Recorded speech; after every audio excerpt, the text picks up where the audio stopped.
Accident అయిందన్న సమాచారం ఉండగా కూడా సింగయ్యను ఆసుపత్రికి తరలించకుండా నిర్లక్ష్యం చేయడం వల్ల చనిపోయాడని. అందువల్ల తెలిసి చేయడం అంటే మీనింగ్ డైరెక్ట్ కల్పబిలిటీ, అది చాలా అది మర్డర్ కేసు అది. సో జగన్మోహన్ రెడ్డి కారు నడుపుతూ వెళ్ళి సింగయ్య మీది పట్టుకుపోయిన మీనింగ్ వస్తుంది. తెలిసి చేయలేదు, తెలిసి కారణమయ్యాడని. తెలుగుదేశం కూడా జగన్మోహన్ రెడ్డి చేశాడని అంటలేదు కదా. అందువల్ల క్లారిటీ మనకు ఉండాల్సింది ఏంటంటే, సో జగన్మోహన్ రెడ్డి కాన్వాయ్ కింద పడినప్పుడు ఆయనకు సమాచారం ఉండి కూడా పట్టించుకోలేదు అని. ఎందుకంటే అది క్రిమినల్ నెగ్లిజెన్స్ అవుతుంది. సో అది కేసు.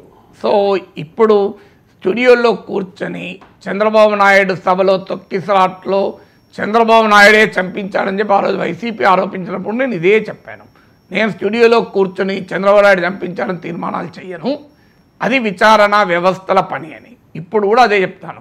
అప్పుడు వైసీపీ వాళ్ళు కోరుకున్నారు చంద్రబాబు నాయుడే చంపించాడు, ఆ సందుల్లో గొంతుల్లో ఆ చిన్న చిన్న లేన్స్లో మీటింగ్లు పెట్టి మీకు కావాలని జనాన్ని చంపించాడు అని వైసీపీ ఆరోపించినప్పుడు కూడా అది నేను ఎండార్స్ చేయలేను.